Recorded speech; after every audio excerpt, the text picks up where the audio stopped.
Welcome, everybody. We are so excited, and you have a very knowledgeable and distinguished panel on a very important topic. My name is Steve Rothstein. I'm the Executive Director of the John F. Kennedy Library Foundation, and on behalf of myself and my colleagues at the library, we're really thrilled that all of you can be here tonight. The John Kennedy Library focuses on public discussion on a range of issues, and there is no issue, I think, that's more important, we think, locally and nationally, of one that we're going to talk about tonight. Before we get to that, just a few brief announcements. First, to thank our sponsors for the forums, the lead sponsor, Bank of America, the Lowell Institute, and the media sponsors, the Globe, Xfinity, and BUR. I also want to mention that we are streaming this live, and there are folks in Hyannis and other places that have kind of watching parties, and we welcome them. And so welcome them and welcome their questions as well. I also want to encourage all of you to come back for many things. This is a centennial of John Kennedy's birth, and we have a variety of activities going on. Look at our website or posters outside, and hope that you join us for many of the things for those centennial activities. So I'll briefly introduce each of the gentlemen. You also have information in your programs as well. First, I'm going to start with the commissioner. Commissioner William Evans is the 41st police commissioner in the city of Boston, appointed by Mayor Walsh. And he has risen up over 35 years in the department and had a range of responsibilities and covered a variety of both day-to-day and some of the more controversial issues that our city has dealt with, and done it with such admiration, and we're really fortunate to have him as the commissioner in the city of Boston. Reverend Scott is the associate pastor of the Azusa Christian Community in Dorchester. He's also a member of the City of Boston Streetworkers team and the founding member and the former board chair of the Greater Four Corners Action Coalition. And since we're in the Kennedy Library, when I was reading his bio, I also have to say that he is a librarian, and we're proud of that connection as well. Reverend Brown is we were just talking earlier, really travels all over the country and is the founder of RECAP, Rebuilding Every Community Around Peace, a new national organization really looking at what works well in Boston and other places as well. There's also the 10-Point Coalition and so many other important forces in the city. Byron Barnett, we've all seen and continue to see on Channel 7, where he has this fascinating combination of hard-hitting news that he covers, and he also award-winning on Urban Update. And so there's no one better to lead this discussion. So with that, Byron, I'll turn it over to you. Thank you very much, and thank you to all of you. Thank you, Stephen. Thank you, Stephen, and thank you, everyone at the library, and thank all of you for coming. Our discussion tonight is focusing on the Boston Police Department and the community. So with that, let's get started here. Commissioner Evans, if I could start with you. Just kind of a broad question here. How would you characterize the Boston Police Department's relationship with the community? Well, Byron, I think we do very well. I know we work real hard at it. Every day we strive to get better. And, whether it's peace walks, whether it's youth police dialogues, whether it's diverting kids from the criminal justice system to our Youth Connect social workers, or I think we're doing well. As I walk around, and I do with Jeff and Mark here, and we do our peace walks. We really get to meet people, hear their concerns, and we hear some good things, we hear some bad things, but overall, I think our relationship is strong here. I think we've seen what happened in Ferguson. We've seen what happened in New York. We've seen what's happened across the country. And it only makes us work harder and harder to build that trust and respect. And so, I think we do excellent at community policing. But obviously, we can always do better, and we strive always. So our approval rating is 100%. I know we've done well with that, but until we have 100%, we won't be satisfied. Reverend Scott, Reverend Brown, same question really. How would you characterize the Boston Police Department's relationship to the community and vice versa? So I would characterize the relationship as strong. I would also characterize it as tremendously improved. The improvement is something that has been worked on over a period of time. So, and worked at hard. And you can't have good police-community relations without having a strong community. So a lot of the work that has happened has been because of the work of the police as well as the work of the community to strengthen itself. So you can find a lot of examples of this. If we're sitting here in Dorchester, there are tens, 100, 150, 200, 300 folk easily that are spread throughout the neighborhoods of Dorchester who week in and week out, month in and month out, have neighborhood associations that meet and talk regularly with the police department. At our church, we have a weekly meeting that happens with a wide variety of folks in the police department, as well as other ministers, community residents. The commissioner mentioned the peace walks. There's also police youth dialogue that goes on all over the city. So these things, we have a good relationship today. And if you go back, you know, I've been sort of engaging and having a conversation with the police, Boston Police, since 1988. And back in 1988, it wasn't so good. Wasn't awful, horrible, terrible, but in a lot of ways it was much more tricky. So so we've worked hard at it, and it's improved and improving. Reverend Brown? Well, I would say that on the whole, the relationship between the Boston Police Department and the community is a lot stronger than other communities that I have traveled around these past couple of years. And I've been in some 24 cities so far. And when I talk about what has happened between the Boston Police Department and the community and some of the programs that have been created and have been forged over a couple decades, people scratch their head and say, how in the world did that occur?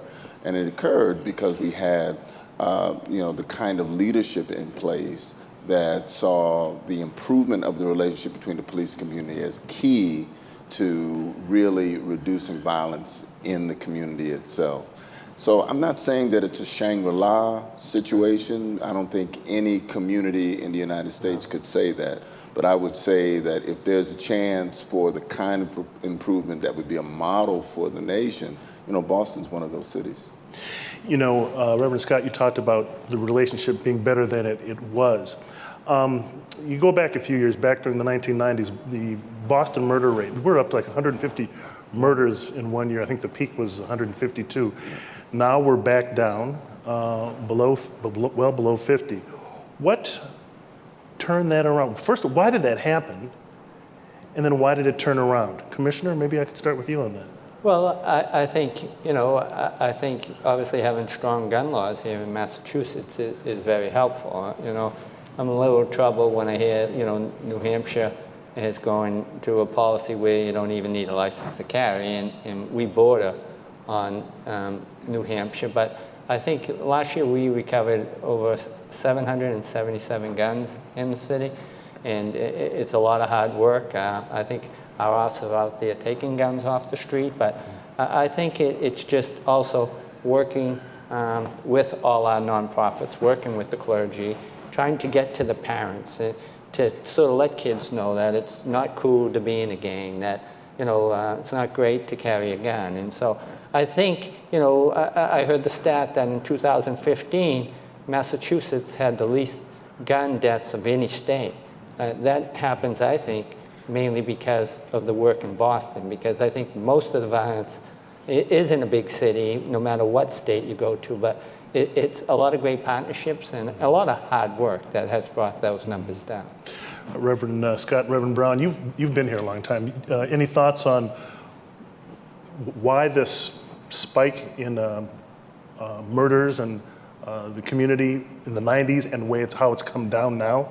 I usually characterize it as relationships. It was the relationships that were forged between what I would call traditionally conflicting constituencies. So you had clergy who decided to come out of the four walls of their sanctuaries and meet the youth where they are, build relationships and try to build programs. You had police officers who were willing to, cross the usual lines and forge partnerships with community leaders and faith leaders. You had social service agencies doing business differently. You had, YMCAs and Boys and Girls Clubs doing business differently. It was that kind of collaborative, hard work that helped turn those initial numbers down. And then I would also say it has helped forge the pathway to where we are today as a city, because we're one of the safest, large cities in the United States. But it's come, as the commissioner said, through an awful lot of hard work that you have to keep at. I think I would add, I call the relationships, pick up the phone and call relationships. So when something is happening in the community, you know who you can reach out to and call, whether it's one of the agencies or whether it's somebody in the department.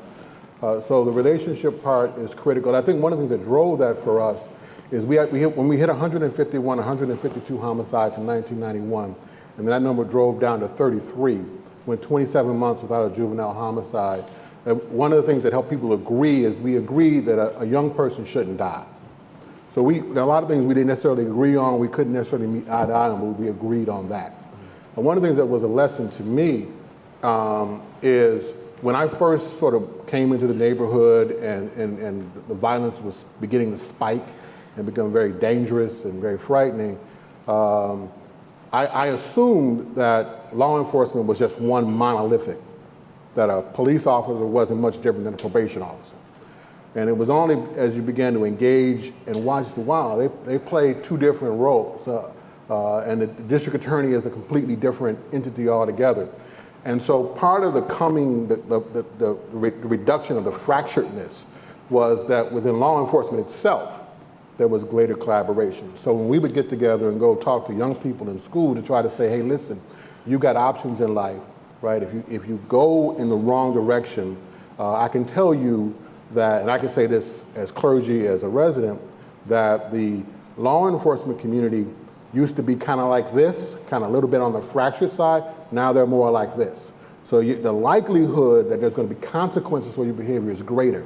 On the other hand, we're all, including law enforcement, working together to try to provide you opportunities, whether it's a summer job, whether it's getting back into school, whether it's some kind of recreational opportunity.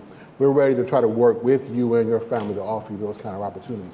So that's just day in and day out kind of nitty-gritty work is what helped make a lot of the difference. Now, as everyone knows, there's been a lot of turmoil and friction between many police departments and communities of color in the last couple of years, starting with Ferguson, obviously, just an escalation of tensions, shootings, protests, rioting, curfews, and so forth. Now, how vulnerable do you think Boston is to something like that, or is there a reason that it hasn't happened here? Start with you, Commissioner. Well, I like to think, we've had some shootings since I've been in office, several of them, and the initial dialogue, I think, was anti-police and whatnot. But I think, from working with Jeff and Mark and Reverend Rivers in the community, and what was key for us is within 24 hours, and even when I was at the scene, I was on the phone with these guys. I was on the phone with Michael Curry from the NAACP, Donnell Williams from the Urban League.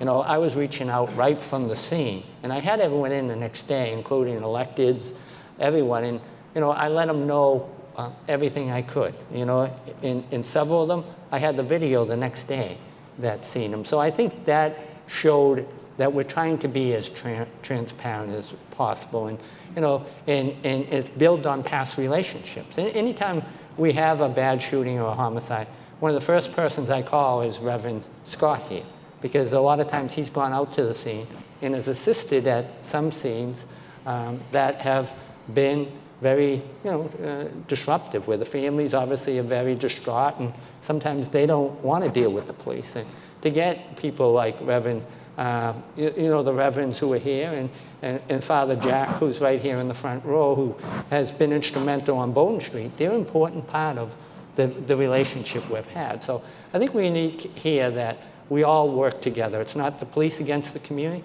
We all have a stake in it, and they've been excellent partners in helping us work the community, whether it's, you know, giving out turkeys or giving out toys or on peace walks or playing basketball or soccer. We do so much with the community. Unfortunately, that people don't hear all the great things that we do.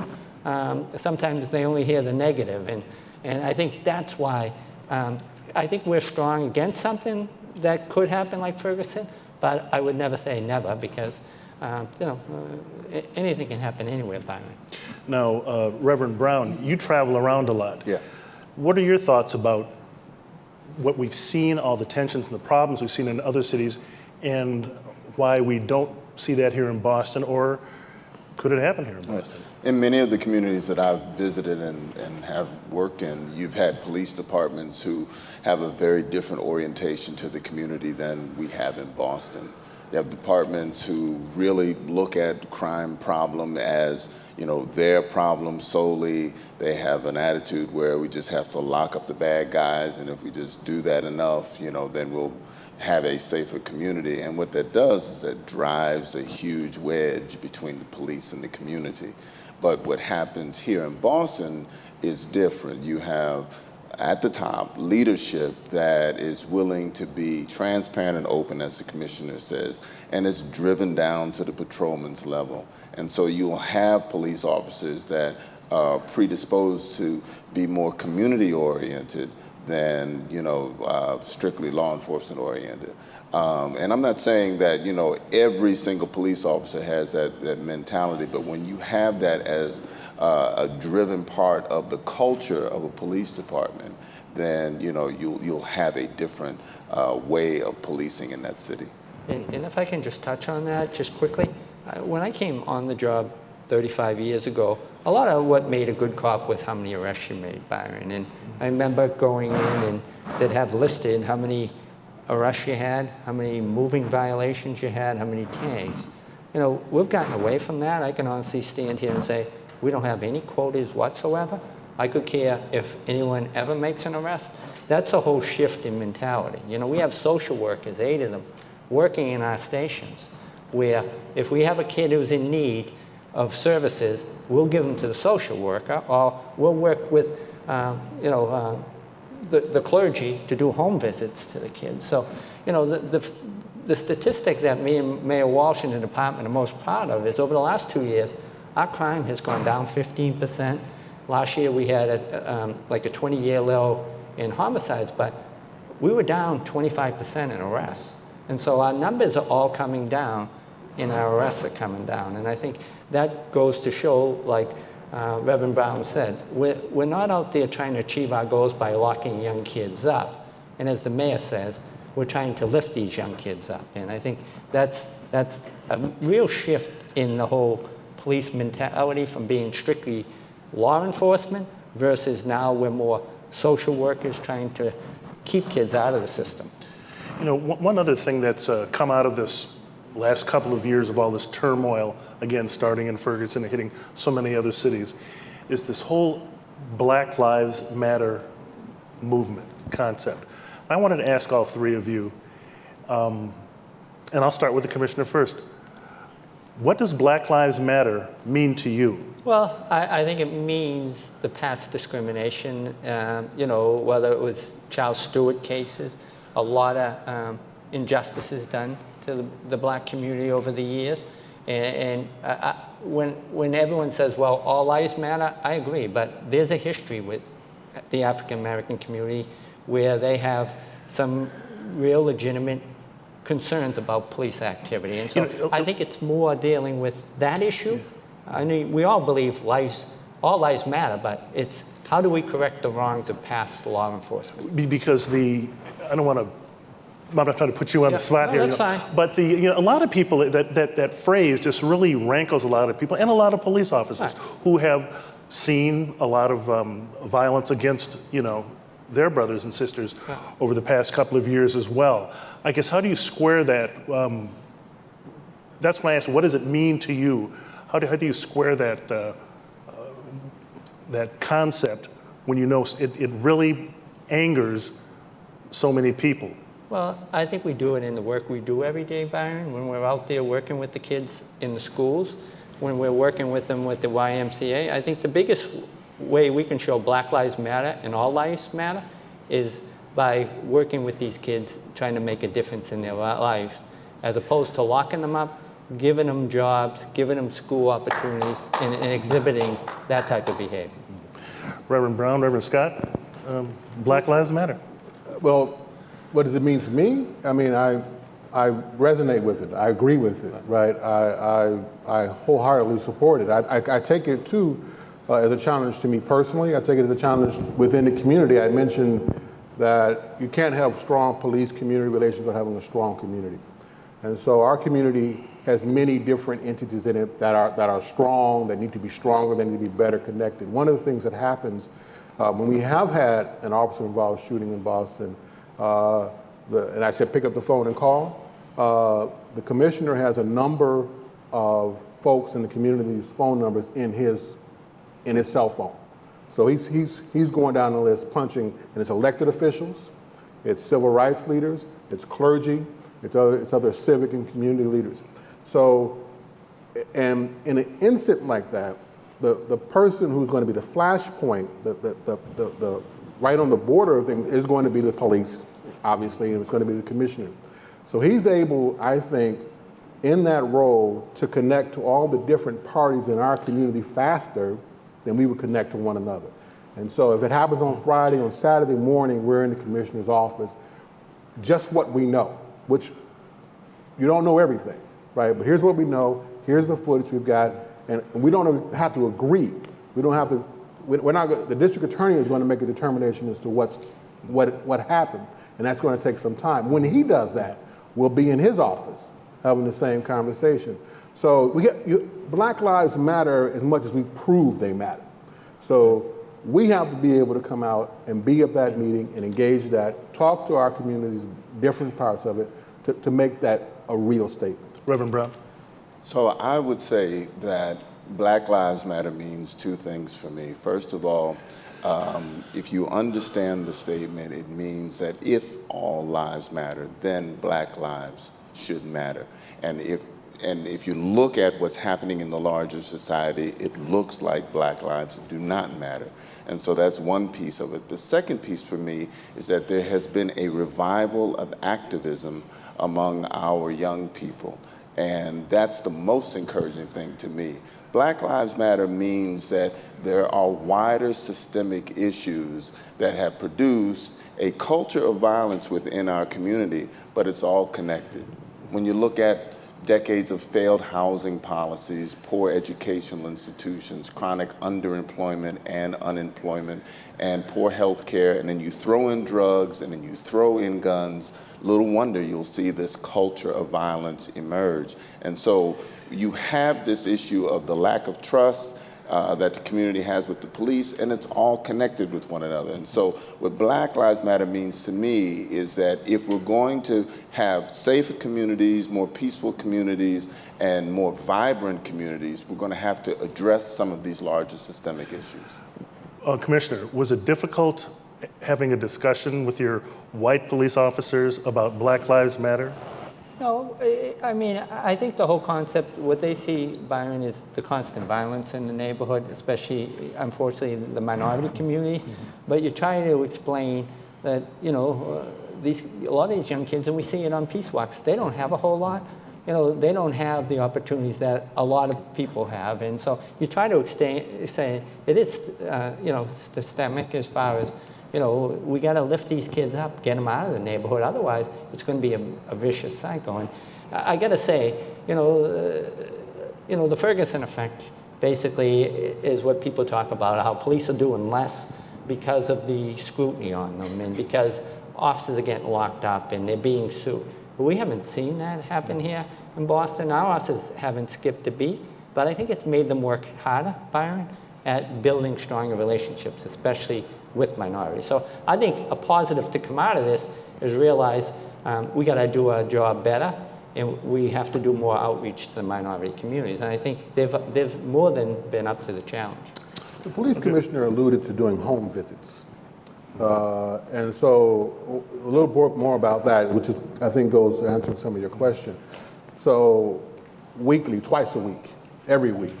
And then beyond that, a young person gets in trouble in school, and rather than lock somebody up, do an arrest, rather than do nothing, clergy will go knock on the door and visit the parent and talk to the parent about the issue, how we can make a different decision when talking to the student, and then what other resources might they need. So this has gone on for many years, since 1998, consistently. And when we first started, I thought when we knocked on the door, that the door would close, people wouldn't get away, stay away from my house, don't want to see you, goodbye.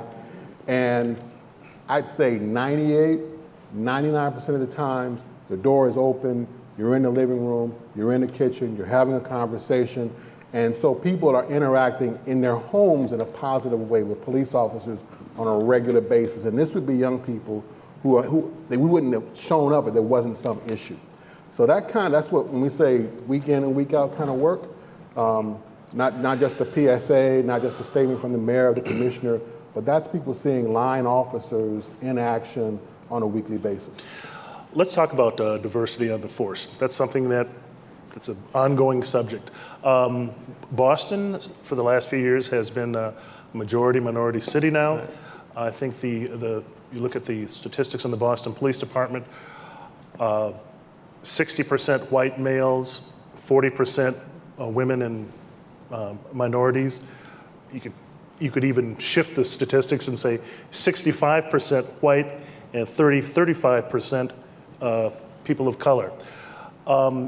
Is that where the department should be, or what would you like to say about the diversity of the Boston Police Department? Obviously, Byron, I think the goal is to represent the people we police, and we try our best there.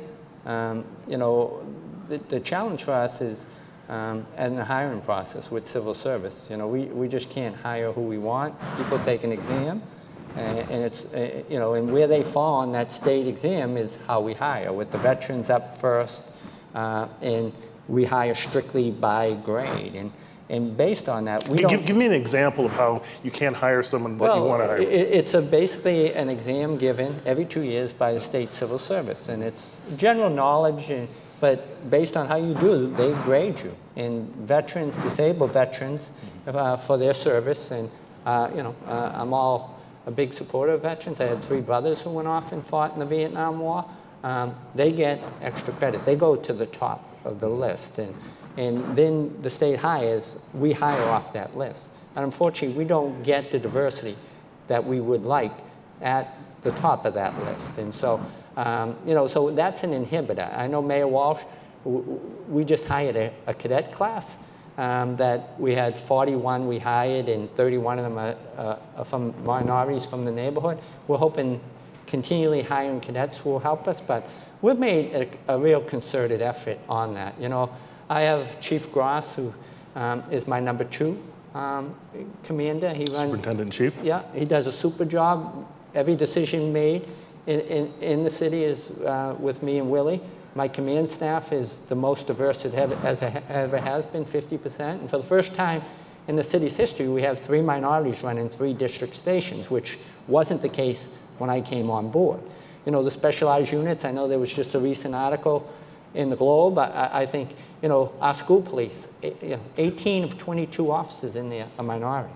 And I think it's real important to get our policemen into these schools at a younger and younger age to let these kids know we're not the bad guys. And that's something I did right off the bat. You know, in our homicide unit, we're well over around 35% minority.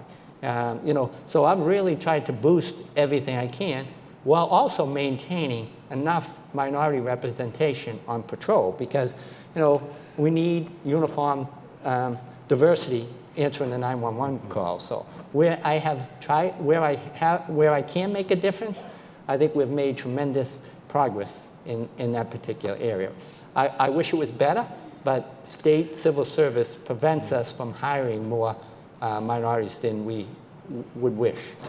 Reverend Scott, Reverend Brown, what do you think about that? Do you think the police department is moving along in terms of diversity as quickly as it should? It's an extremely important issue. We need a diverse police force. We need officers who have language skills. We need officers who understand the neighborhoods and the communities that they're working in, which they get because they're from there, which they get because they worked there over a period of time. It is definitely a challenge and an issue. So if you come to my church tonight, there's a whole bunch of brochures laying around because we're in the middle as we speak of trying to recruit the next class. And so it has to be, I've got teenagers in my house, right? So I've got to have a conversation with them. Have you considered law enforcement? If I'm talking to young people in my church, same conversation. And if I get, if I pick up the Ferguson effect or something like that, you need to really, this is a good career. You can have a meaningful life.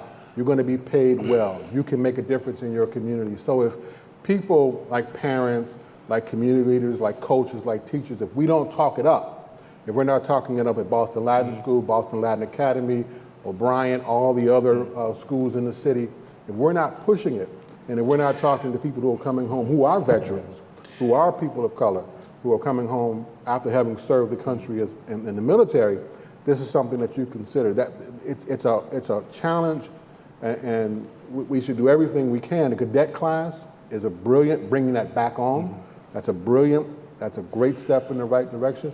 But it's that day-to-day work. And Byron, before we get to Jeff, last week we brought on board a chief diversity officer we hired. He lives in Roxbury, he lives in the neighborhood, who's going to help us, full-time look at the whole aspect, how we can better recruit, how we can, when there's promotional exams, how we can prepare, minority kids on the job, how they can better improve their study habits so they can be a detective, so they can be a sergeant, lieutenant, and captain, because those are some of the ranks where we don't have the diversity. So his challenge, and I've tasked him with it, is trying to improve the hiring and the promotions on our job, which are strictly by civil service. Reverend Brown, What they said. Okay, all right. One of the things, if I could, one of the things that, excuse me, did you want to make a point? Just real quickly, let's pick up on the language. So we've done these kind of conversations with parents. You walk in, you knock, and the parent speaks Cape Verdean Creole, not English. They speak Spanish, not English. And I only speak English. But the officer immediately can jump into a conversation with the mother in Spanish, in Creole. It makes all the difference to be able to have that conversation with the parent in their language. Commissioner, you and I have talked about this before. One of the other problems you have with hiring is you say that not as many people want to be police officers anymore. Is this a phenomenon of the last couple of years, would you say? Unfortunately, I think it is. I know, over the last several months, we've done a big recruiting effort trying to get more people to sign up. We have an upcoming exam in the next couple of weeks. And I think as of yesterday, I think we had about 1,200 people maybe signed up, which years ago it was in the thousands, believe it or not. So we're trying to figure out what's going on. As everyone knows, our salaries were in the paper last week. It's not from the lack of money that we make, but I think it's a difficult job right now. There's a lot of focus on law enforcement across this country, and a lot of it hasn't been positive. So I don't know, the whole issue, about what's playing out across the country is having its impact, but there's clearly a drop-off, and we had hoped for a lot more. The good thing is I think half the applicants are from the minority community, so we're hoping to get a good pool of candidates, but I can't help but think, but a lot of the negativity going towards law enforcement is having its impact on people wanting to become police officers. Is it the image, the negative publicity, or is it that people don't feel it's safe, safe as it should be, to be a police officer? I think a lot of law enforcement across the country have been targeted, whether it's in New York or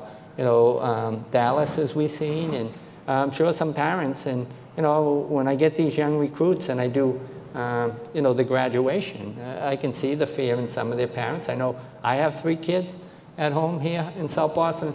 I've always said I don't know if I want them to be police officers right now, because I don't know if I want to go to bed every night worrying about them. As it is now, I don't sleep worrying about young kids getting shot every night on our street. You know, nothing bothers me more than to get in that call at 2 o'clock that, you know, we have a young life taken. And, you know, I think as a parent, you know, there's too many guns out there right now, Byron. There's a lot of negativity, and, you know, especially the world now is, you know, we're dealing with marches every night.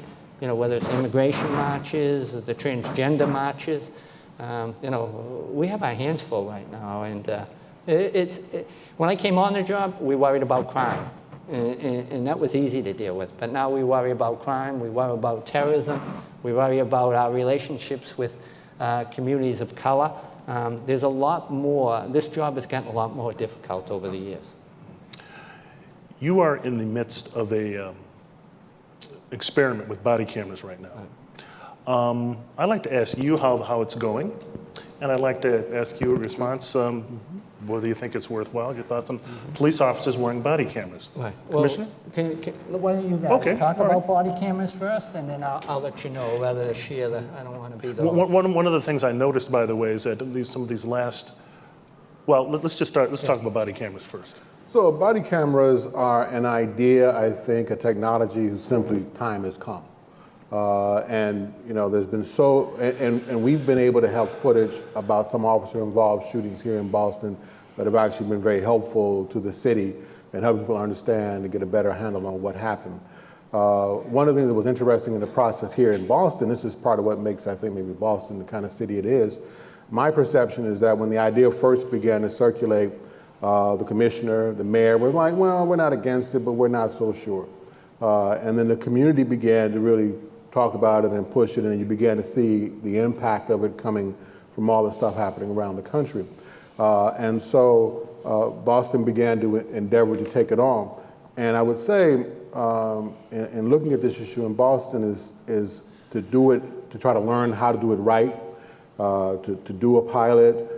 We have the Boston Police Department has a social justice task force, which represents a wide range of the community, to dialogue with them. The city council did city council hearings, not at City Hall, but in the community, in a number of locations. The community has its a body camera action team that has been out doing interviews, talking to people, getting information. People studied body camera programs from other cities around the country. So the union objected to it, ended up in court. So the officers had a chance to engage with the issue as well. And this is part of, I think, what makes Boston Boston. We've been talking about it, arguing about it for a number of months while collecting the data. I think the unique feature about body cameras is that not only does it track and illustrate the conduct that's coming from the police department, but it also tracks the conduct that's coming from the person who's the object of the issue. And some of the studies reflect that, you know, there's an improvement on both ends of, you know, of the attitude and how people treat one another because of the body camera being on the police officer and the actions are actually being illustrated. I just think it's one of those issues that you know, should be here and should be here to stay in the city. Are body cameras, you think body cameras are here? You've got, what, 100 officers wearing them now? We have 100. We're almost 5 months into the program now. I think we have anywhere from 2,400 hours of footage right now. We average about 14 hours a day. The officers have them on. There's certain situations they have them on by the rule and regulation. And I don't have a complaint yet from any officer, to tell you the truth. You know, I think we've used them in very positive ways, whether diffusing situations when the crowd has been a little hostile to us. When we walk up with the camera and we're able to film the crowd is very advantageous to us.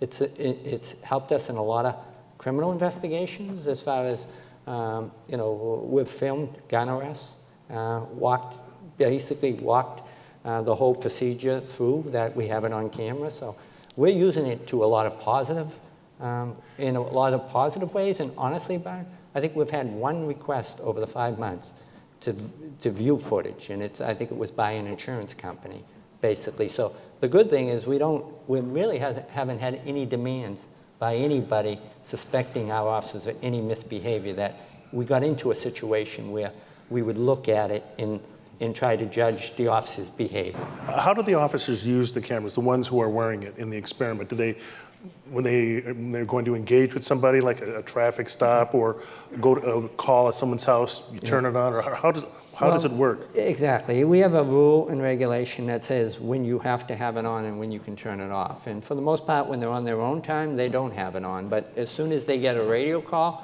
and they're about to talk and interact, whether it's a motor vehicle accident or whether it's a call for a fight outside a bar, they'll hit their body camera and they'll film that incident until it's over, and then they'll basically code it, and it will be downloaded at the end of their shift. And so they have strict guidelines. And now, this is something we worked out with the Social Justice Task Force as far as how do they want us to use it? Do they want it solely in the minority communities? And that was my initial goal, because that's where the negativity seems to be in the biggest cry for it. But by dealing with the Social Justice Task Force, I know Jack McDevitt's here, who has been very instrumental. Him and Reverend Scott, they sort of co-chair it. The discussion was, no, we want it across the city. We want to have it in 5 districts, and we want the comparison districts 5 not to have it. So at the end of it, we can compare people's attitudes, police officers' behaviors, and so the Social Justice Task Force was instrumental. We also worked with, when do you want it on, when do you want it off? And overwhelmingly, we don't want it on when we go into domestic calls, because that interferes with people's privacy. We don't want it on sexual assault cases, or a pedophile, or certain situations where we want to respect people's privacy. We also will ask, when we go across people's threshold, do you want this camera on? And if they want it off, we'll abide by them. Obviously, if the situation turns ugly, then we leave it to the officer's discretion to always put it on. But there's guidelines, and so far to date, it's been positive. The biggest issue for us always hasn't been, for the most part, the technology. It's just the cost. Implementing it with 2,185 officers is probably $5 to $8 million a year. I noticed, and you mentioned it, Reverend Scott, sometimes when there's maybe a controversial shooting, a potentially controversial shooting, you have rushed this video out. You called in the community leaders, let them see the video, and then given it to the news media. Because I know, a few years ago, 5, 10, 15, 20 years ago, that would have been unthinkable. That would have been unthinkable, because that would be evidence.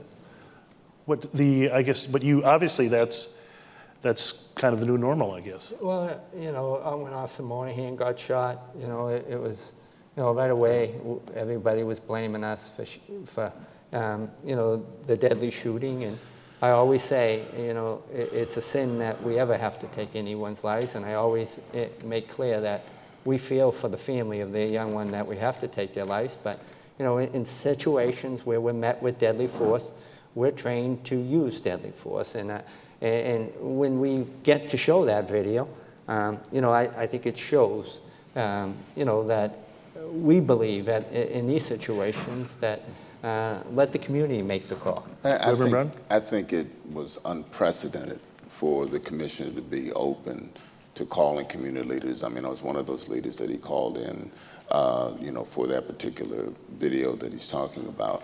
And when I go to other communities across the country and let them know that this is part of what is being developed with the Boston Police Department, they look at me as if I have 8 heads, because they just think it's so crazy to, have the community come in and look at some of, some of this evidence, with some of this technology.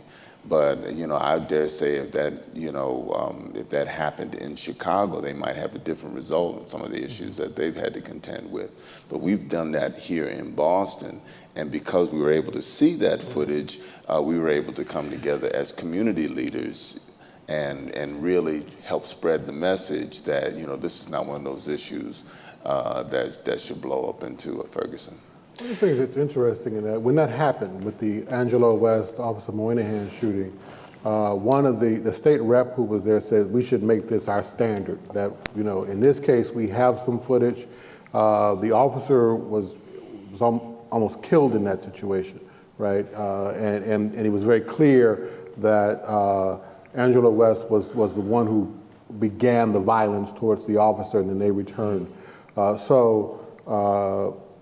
That was tragic but clear, and the agreement we made that Saturday morning was that this is what we will do every time. And so when we had another experience like that and we had footage, but it wasn't so clear, it still helped that we were able to be there, to have the conversation. And one of the things that happens in this, when it would happen another time, I said pick up the phone and call. Well, my cell phone was dead. So commissioner called, couldn't reach me. I heard about it in a coffee shop. Did you hear what happened in Roslindale Square? The cops ran up on a guy, he's just standing at the bus stop and they shot him down, right? So I'm like, first of all, that doesn't sound right. That's just not what my experience was. So let me call and find out, right? So I called the commissioner, I've been looking for you, where you been, right? So we're able to go in and look at what information. I'm saying this to say that part of what we're struggling against is there's a lot of misinformation. There's a lot of rumors that start flying around. And then people will push that kind of information. So we need to have as much as we can, and it really, just the basic facts that you have, and try to get that out and constantly have that dialogue. So just that pushing that constantly pushing that conversation. More a broader question, kind of a national question here. I'm wondering what the three of you, what your assessment is of the divide in America that causes so many of us to talk past each other. It seems like half of us have one view of the facts, half of us have another view of the facts. And it's a national phenomenon, but it obviously plays itself out in our cities every day. Are you talking about alternative facts, Byron? Yes, yes, I am. There are some alternative facts, and on the other side, they're not. I know that I'm just kidding about, well, actually, I'm not kidding, but what I've experienced in my travels is that, if we're able to come together in terms of community leaders and law enforcement, for example, and build relationships with one another, then we can actually come more quickly to a consensus about issues that occur within the community. And what happens in a lot of communities is that there isn't that established relationship there. And so when things happen, people sort of, hunker down in their own camps, and then you have, sort of these Byzantine battles between community leadership and the police. I think people talk past each other because they just don't have those kinds of relationships where they can come to common understandings of what is happening in the community, what are the issues, and what can we do together to resolve those issues. Any thoughts on the divide? Okay. One of the things, Commissioner, any thoughts on the divide? I agree with Jeff. I mean, it's a difficult time right now. I think, with the new president and, the immigration issue, the transgender issue, there's marches, it seems like, almost every night now on something confrontational. And so, it almost seems like we're taking a step back. And so it doesn't make our job any easier because, as you know, we have a large immigrant population here, especially in East Boston, where we've experienced a lot of violence, especially on young Central American kids coming over here without their parents. And to try to reach out to those kids and that whole community to build trust and respect, that's a key part of our job. And what's going on now doesn't make it any easier for us. Do you think that our new president, President Trump, has responsibility to take steps to bridge this divide? Oh, yes. Do you think he has been? One of the things the commissioner is alluding to that I think is in this new divide that we have that's really hurting us is that this issue of trust and being able to, people feel like they can call the police, that if you're interacting with your police captain, the police that are in your community, that you can trust them, that you can have a relationship with them, that you can talk to them. I'm very concerned that people are going to, we were already struggling to try to communicate that to families, right? With what's happened in the last, 5 weeks, it's a real setback. I mean, some of the things that the president has been talking about around public safety, the tweets that we hear, going around Chicago about bringing in federal, troops or, the other kinds of policing that we've gotten past here in Boston years ago, and he seems to want to bring those kinds of tactics back as if it's going to solve the situation. But, our experiences have been that, that kind of policing is really a thing of the past, and if you bring that back, you're going to ruin whatever relationships people are struggling to establish. Reverend Brown and Commissioner, I know both of you travel a lot, and you've been in cities, you go places to tell people about what's going on here in Boston. I mean, is that people call you to, what are people saying? Are people saying, how are you guys? Absolutely. I mean, being so civilized up there in Beantown? Or? Yeah, Beantown is all right. But, what generally happens is that you have, police leadership that realizes that they cannot arrest themselves out of the situations of violence that they're experiencing in their communities, and they hear about the collaborative efforts that happen within the city, and they want to understand it a little bit better. For the law enforcement side, they'll always have an opportunity to call commissioner and find out, how do you do it on the policing side. But on the community side, they need a deeper understanding of how that happens in Boston.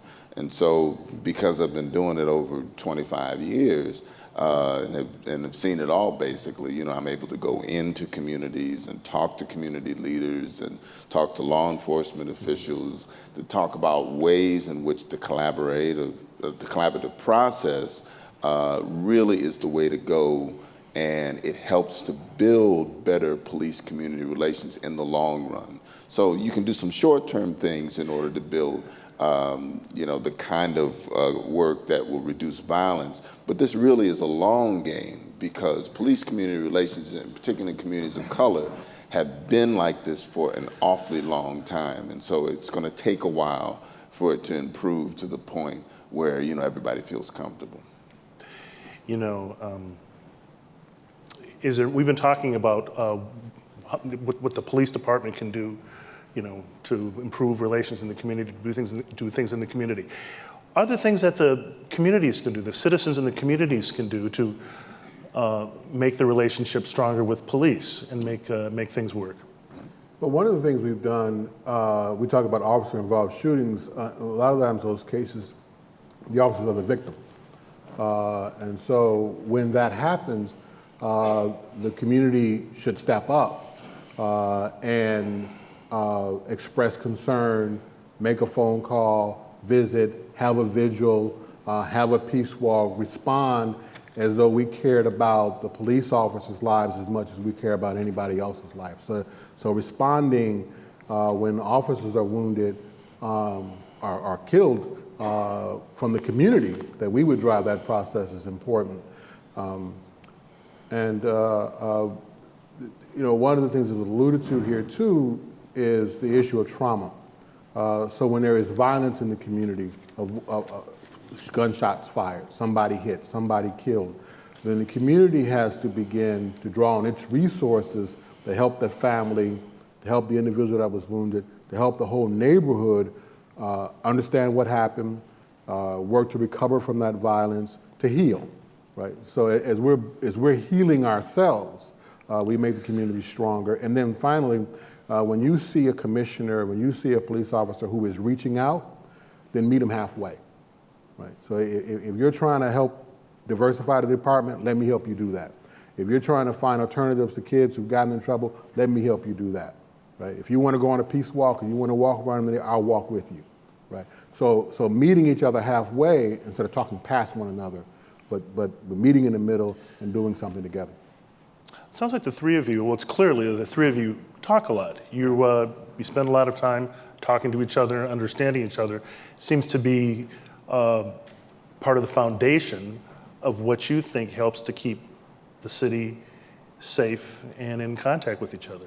Well, again, we're not, I don't want to sit up here and say we're perfect, Byron. We got a lot of violence that bothers me. We've already had 5 homicides this year, which is 5 too many. We've probably had 22 kids shot so far. So, that's the stuff that we all got to focus on. And it's not just the police problem, it's all our problems. And that's why, we can't do it alone. We had a warm week, and when it gets warm, we see the violence pick up. We see the kids out there in their motor scooters, just like looking for us to chase them, and out there popping wheelies and blocking traffic. That type of stuff isn't really our responsibility, so we need the community's help on issues surrounding that, because together we got to make it a safer neighborhood. And I think people sometimes think we're the only ones that are responsible, for making the neighborhoods a better place to live. And the relationships we build with the clergy and with a lot of the residents proves that, hey, we're all in this together, and no one can solve it by themselves. And I think we're lucky here because we have great partnerships. But we still got to stop these young kids from getting guns and getting shot. That shouldn't be happening. A young kid shouldn't be walking into the bowling building with a gun that's bigger than him at age 15, which we had 2 weeks ago. So we're not going to stop that. That's a community issue. We got to wrap our arms around each other and try to solve it together, not against each other. I'd like the two of you to respond to that too, Sure. but I just want to remind everyone after we do this, if anybody has any questions, we'd be happy to take questions from you out there. So if you want to think of something to ask, just come to the mics and ask it.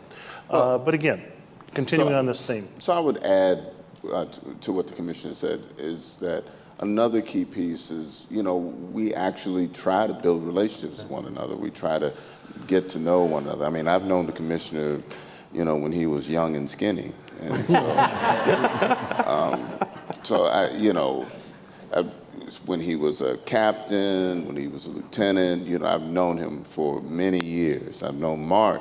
Mark was actually there practically at the beginning when we started doing the walks in '92. We used to meet at his apartment there in Four Corners before we would start walking. And so, that years of relationship building really pays off when a shooting happens, and I'll get a call from Billy, and he'll say, look, could really use some people out here right now. We're trying to secure the crime scene. Billy? Did you say Billy? Yeah, his name is Billy. Well, I guess you guys have a pretty good relationship, though, right? Glad to hear it, though. Yeah, well, I mean, but that's what it's all about, though, right? I mean, you've got people who care about the city, who care about the youth in the city, who care about the neighborhoods. And we've got to have those kinds of relationships if we're actually going to push forward and get beyond the things that divide us. In Byron, we have a lot of, we're out there quite a lot on the street. We have a lot of fun with it when we go on these peace walks. Jeff's always making fun of me that people want to take selfies with me and call me Hollywood. But that's the fun part of our job, believe it or not, right? I mean, we're out there together. We walk to a homicide scene if there's one. We all pray together at that scene. We pray with the families who come on those peace walks with us. Those young kids getting killed in East Boston. We did a lot of walks over this summer, stopping and praying, whether it was at East Boston Stadium. And so, they can be stressful, but we all walk the streets together, and that's the best part of our job, meeting people and hearing their concerns, but also showing them that we care. I got a funny story. So we're out walking, right, in the community, and the mayor, decides to walk with us. And so we're walking, I can't remember where it was. It was was it Warren Gardens? Warren Gardens. Yeah, it was in Warren Gardens, right? So kids run up, right? So we got the mayor with us. We figured he's going to they run right past the mayor, right to the commissioner, right? And they look at the mayor like, who is he? That's going to get me kicked out. I can't be more popular than the mayor. He's my pal. So. Yeah, but it's because, you know, every Friday, you know, our commissioner is out there and he's walking all the communities. The Friday walk starts at 12th Baptist Church, right? And ends at 12th Baptist Church, goes through Dudley, goes through Warren Gardens. And what the commissioner did, what the police did is, you know, the church had been doing that. And Pastor Arthur Gerald was like, come join us, right? And so it was a joining in. We talk a lot, but we're not the only people that have that kind of a relationship with the commissioner. So there are other people who are involved in this whole conversation as well. Wow, that's very impressive, and it's obviously, I think it's clear that it's doing some good. Anybody out there have any questions, anything they'd like to ask or comment on? Oh, there we go. Hello there. Hello. So I've been making some notes, actually, as you're talking.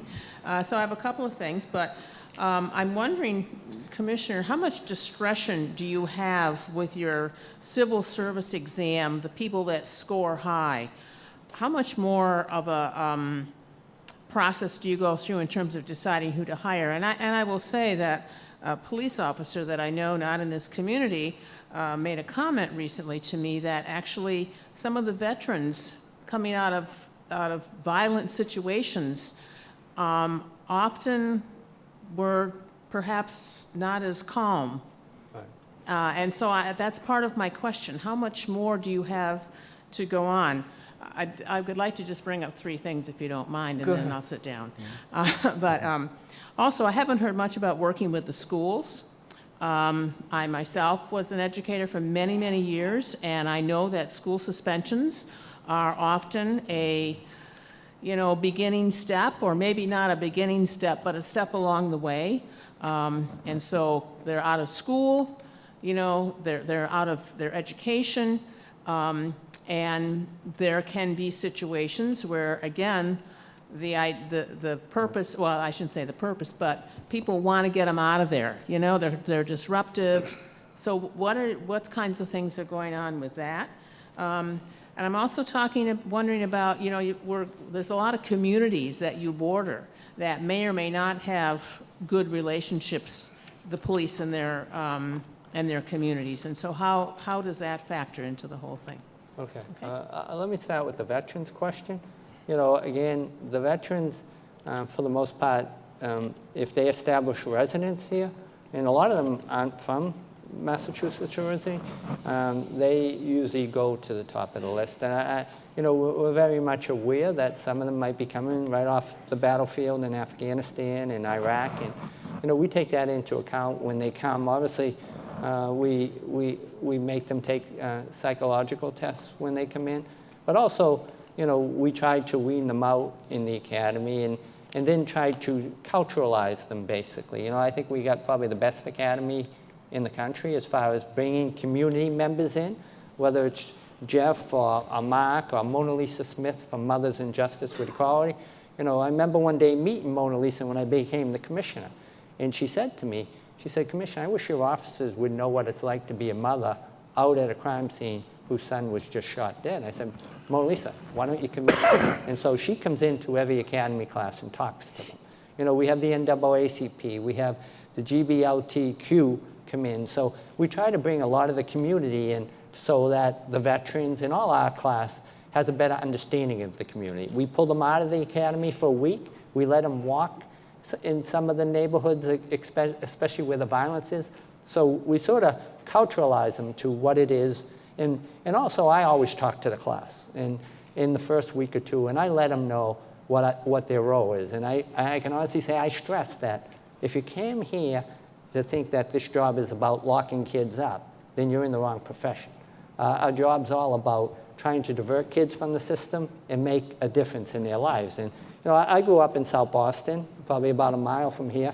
I lost my parents when I was very young. I lost a brother, and I didn't have a whole lot.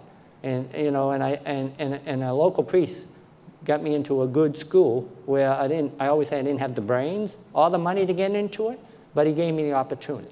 And I like to stress that with all my officers. That's what all these young kids need. They need a break in their life, and they need that opportunity, like I got. And so I think that's the philosophy myself, the chief, and our command staff pushes down, whether you're a veteran or not, that our role isn't the warrior mindset, it's the guardian mindset. And that's what's key. What was your second question? My mind's gone, I'm tired. Schools. Well, the schools.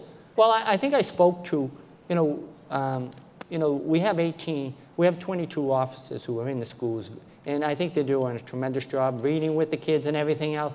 But we work with organizations like, I was just at a graduation for Year Up, which is a great organization. I think they graduated 140 young kids who people gave up on. They just kicked them out of school. They didn't have an opportunity. They helped them get their GED. They helped them in a year-long apprenticeship. We work with College Bound, again, another Dorchester organization that work with kids that sort of the school system has given up on. So, we're continually working with neighborhood organizations to not throw these kids to the wayside when they get kicked out of school, but get them into programs. And we work with the clergy here that we do home visits. So if they're having problems in school, hopefully we get them before they are asked to leave the schools. Commander, so when you talk about schools, this is why it's not just a law enforcement, the police department issue. I mean, so there's nobody here right now from the school department to talk about suspension and expulsion data, and then who's being expelled, who's being suspended. But the city of Boston does have opportunities for the students at the school level. I can say for the school police unit, the police officers that work for the BPD who are assigned to all the schools across the city, the commander of that unit is Sergeant Thomas Sexton. It's a bad day for him if they make an arrest. They do everything they can to engage the family, to engage the school, to engage the student, to avoid putting a young person into the system. And he mentioned the social worker. There's a social worker assigned to that unit and social workers assigned to other units across the city. So a lot of times the issue that a student is facing isn't that they're a criminal, it's that they're struggling with some kind of a social issue. So I'm going to refer you outside of the department to a social worker who is attached to us. We know exactly who she is. We know exactly how to reach her. We can see if she followed up, but she doesn't work for us, right? She works for the Boys and Girls Club, right? So you've got that kind of a resource and that kind of a mindset. And that's and the same thing with the transit police. You got thousands of young people moving around on the T. Now, if you're an adult and you're trying to go on the red line at about dismissal time, it can be a bumpy ride. But the transit police are working just as hard with officers who are focused on juveniles. How do we have a conversation with young people that de-escalates?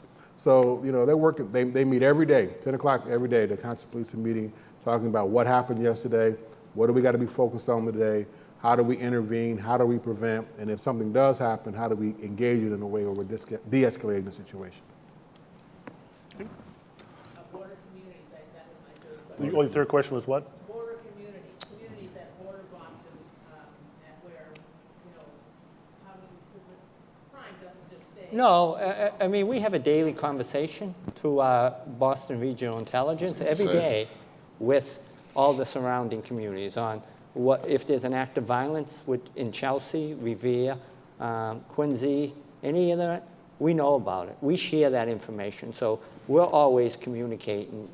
So we know a lot of them, like we have our ice cream truck, and I always say that's our ace in the hole. We have 2 ice cream trucks now, and I always joke, I said, if you told me 37 years ago coming on this job that our officers would enjoy riding around in full uniform in an ice cream truck, I'd say you're crazy. But that's the type of policing that we are now. But when I only bring that up because Chelsea, Brian Case, who's a great partner, he's buying an ice cream truck now. So like St. Louis has bought an ice cream truck. So everyone's buying ice cream trucks now because what a better way to interact with young kids, especially after, heaven forbid, I remember in Washington Park off one of the boulevards, we had a young kid shot, and people were fearful to go back. And the next day we were down there giving out hoodsies. So that's become a key component of who we are. Okay, all right. Question over here. Oh, thank you. First off, I'd like to thank everybody for showing up, from These are the people that make this city, really, and they care enough to come up and talk to you fine gentlemen about this. And you guys are obviously knowledgeable on how to do things, and you're doing a wonderful job. I do have a question about, and this goes back many years to the Nixon years. The minute I hear law and order, a shiver goes down my spine.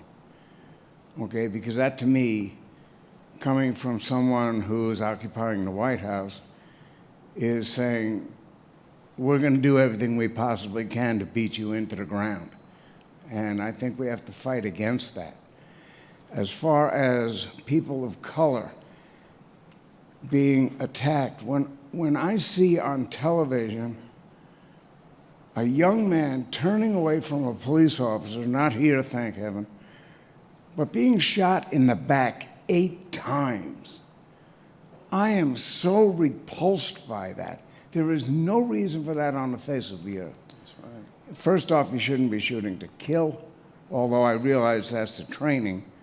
But in the military, we were taught, pop them in the femur, they're not going to go anyplace, and I want information. I want to know why this person was doing this. If you kill them, you're not going to get that information. But what if you take 8 shots and shoot somebody in the back? I mean, that is just unbelievably immoral. And it reflects on all police officers and all in law enforcement agencies. And I don't want that the Boston Police Department to be related into any of that stuff. I don't believe it is. Personally, I have a very good relationship with the BPD. And I have a lot of friends in there, and we talk all the time. But I think that the way you guys are doing this, going out into the communities, is the right way to do things. And once you get past that juncture where people aren't afraid of an officer, or if I'm walking down the street and 3 Hispanic kids are walking at me, I'm not worried about these kids. Right. You know, they're 3 kids that are walking down the street. You know, it's no big deal. Yeah. We have to get past the fear. I agree completely with what you're saying. And you're right. I mean, when you talk about the Walter Scott situation in North Charleston, where a man just running away from an officer and he just shoots him 8 times, it's horrendous. It's horrible. It sends a horrific message to that community. And for me, in all the work that I've done over the years, it really comes down to how does a typical officer interact with a community member on a daily basis. We need to improve that. And here with the Boston Police Department, I mean, they, in their training, in their academy, employ things like procedural justice and, anti-bias training, and they're all up on the latest stuff. It doesn't happen, unfortunately, across the country, and you have some departments who fight against that. And if we're going to be able to improve things holistically in our country, we have to understand that, community members, and particularly in communities of color, we want decent law enforcement and officers that care about the community and will treat residents with dignity and respect. That's the bottom line. And if we can get that, across the nation, then we'll have better communities. I'm reminded, just listening to it, I'm reminded it's almost like a kind of like a little joke in communities of color that with all of the change in technology, with all the cameras that are out there now, everybody sees everything. It's like, white Americans are seeing this stuff too, and they're just as outraged as everybody else. What do you mean this has been happening? Where people in black communities have been talking about this forever. So as President Obama said, no, they're not making this stuff up. But everybody's outraged about it, and these cameras obviously have a lot to do with that because everybody sees everything now. One thing to the commissioner, as far as police body cams go, I understand completely, and I didn't think of it until you mentioned it about if you go into a domestic thing. I can understand privacy and this, that, and the other thing. But as far as body cams go on a street, I think they are an excellent idea because one of two things happens. Either we see that the perpetrator did something to the officer, and that defends the officer, or the officer did something that was out of line, like shoot somebody in the back 8 times. You know, so one of the, you know, like I think they're good because it proves to a point who did what. And my experiences with the Boston Police Department, like I say, I've never had a problem. They've always treated me with respect.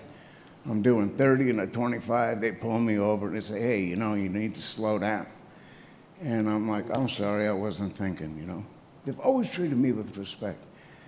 And I hope they do, as time goes by, everybody else learns to treat your officers with respect. And you gentlemen are doing a phenomenal job.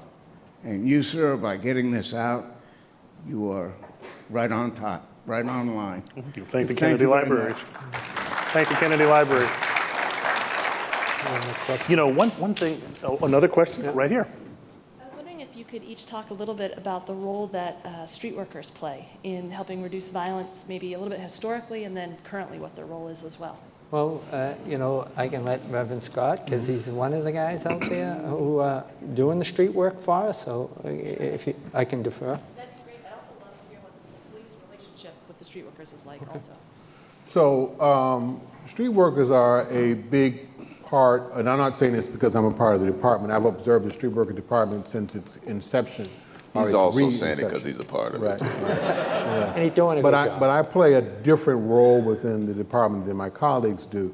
The street workers, a good, when things happen bad in the city, street workers know an awful lot about what happened. They know the family, they've got a relationship, they're able to get in and have a conversation because a lot of the violence drives violence. So if you shot my friend, if you shot somebody that's a part of my group, if you shot my brother, then I want to retaliate against you. So the people who are closest to it have the deepest understanding about what's going on, who are able to talk to the person who might respond in a violent manner, is often going to be the street worker. A good street worker makes himself or herself, because it's both male and female, visible. They begin to build relationships. It's just there that same word is. And then once you have a relationship, you use that to build trust. And once you have trust, you can use that to change behavior. And so they're working at that constantly. It's an interesting question about the relationship between the street worker and the police department. So I have a very comfortable, I'm in and out of police districts all the time, in and out of headquarters, having conversations with police officers all the time. If your job is to reach out to and engage people who are in trouble, that's your job, that part of our community does not trust the police. They don't have good relationships with police officers. That is how, by definition. So there is a very interesting way of having a conversation where, because you can't be a snitch, right? Snitches get stitches, right? So the street workers have to be able to cultivate a relationship with the people that are their folk to work with and be mindful. We're all for public safety. But one of the things that happens, here's a bridging that happens that we've alluded to, but let me make it more explicit. So I'm a street worker, I'm engaging people who are in trouble. I can say, you know, the police have a program that they have that can get you in the union and get you a job. You know, so if you want to sort of give up this lifestyle and get some training so that you can have some skills to be able to get a job and get placed in a job, I can help you do that. It's a program that comes out of the police department. That's how you begin to break down those barriers. And now that young person goes from being unemployed and involved in negative activity in the community to working. And the street worker, the community, and the police were all a part of making that happen. And that's all connected. That's happening. We need more of that. We need to strengthen it. right? But that's happening right now. That has already happened in the city. That person becomes a powerful spokesperson for both the street workers and the police. Well, I think we're going to wrap things up unless, does anybody have another question? I think we're probably going to wrap up. in the back. One in the back, we'll take one more, and then probably have to wrap it up after that. So thank you guys for the conversation. Keep your voice up or come to the mic. Usually I shout. So thank you guys for your work. I'm Mark Culleton from College Bound. Commissioner, thanks for the shout out. Father. So my question is, for the street workers, for the police who are constantly dealing with issues, and it's an issue that I have personally, so that you're dealing with a lot of trouble and challenge, right? And so how do you help folks to keep that high expectation, to keep the belief in the possibility of the young people when they're constantly dealing more often than not in situations where young people are making mistakes or running into problems or getting into trouble. And so it's very easy to sort of lower your expectation and expect the bad in people rather than the good. And we know that people live up to the expectations. And so I just don't know how each of you deal with that day after day, being confronted by some pretty ugly stuff and still needing to keep that hope and expectation alive for the young people, for them to make positive choices. So it's two things I try to do. One is, particularly with young people, is I really try not to make a promise I can't keep or to make a commitment that I don't follow through on. So I try to be very careful about that so that I try to just really speak to what I have some control over, what I can do. That's one thing. The other thing is faith. So if you go into the literature, the social science literature, not the Bible, it will sort of demonstrate that faith is a resilient factor, right? However a person grabs a hold of it, however they identify, that helps you get through a difficult situation. So if I'm having a conversation, and I need to have one tomorrow, with a young man who it's been terrible. Friends have died, been to funerals, been incarcerated, doesn't have a job. It's bad, right? So you have to listen and spend a lot of time doing that, but then really try to help them find the faith they have within themselves, that they have, not what I give them, but what they have, and find a way to increase that faith, because that's a resilience factor. I think another factor is that, to have faith in that person, that even though it may go 3 steps forward and 2 steps back, that there is still some progress happening there. And it's not an issue of lowering expectation, but having enough patience to let that person find their own path. And then another thing that helps me is that, a lot of people who do this kind of work get caught up in a savior's complex, like I'm the only one who can do this, or I'm the only one who can effectively do this, So when you stop being so stuck on yourself, not to say that you are, but yeah, no, I know, right? But when you find yourself understanding that that this is really a community coming together, and that you're a part of a process, and not the whole process, then that can also help you, with the issues of not being able to sleep at night and things like that. That's what helped me. And I think with me, that's a hard question. I mean, we deal with the daily violence every day, and I wish I had a magic wand to wonder why young kids would take a young person's life. And I know young kids make mistakes, and that's why we try to reach them in their homes, in the schools, and try to get them to a program like yours, College Bound. But nothing bothers me. Every day, then to get the page or get the call. Today we had an individual who's had his knife was cut in the throat over on Wash and Fairmont Street. Thank God he's going to be okay. But that's the type of stuff that bothers me, that keeps me awake. And I always joke, I say, I'm the only guy who wakes up every morning and hopes that there's foul weather every day of the year, you know.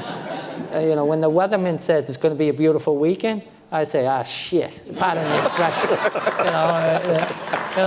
It's like, you know, I'm the guy who hopes everybody stays in their house and doesn't have any fun, believe me. But like, I've taken a cynical view of my strategy of, you know, but, you know, it bothers me, and maybe I'm into it too much, but nothing bothers me more than seeing a young kid shot on the streets of the city. And I know it bothers the mayor as much, and I just wish I didn't take it so personal, but I think we all do in this line of profession. We strive as hard as we can to make the city, and one kid getting shot is one too many. So, you know, I wish I had the formula to go what's going through young kids' head, but all we can do is work with these kids and try our best. If they make a mistake, try to right the ship before they make another mistake.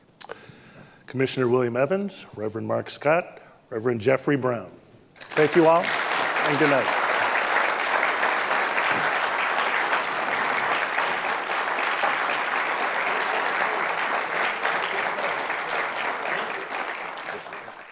Thank you for coming.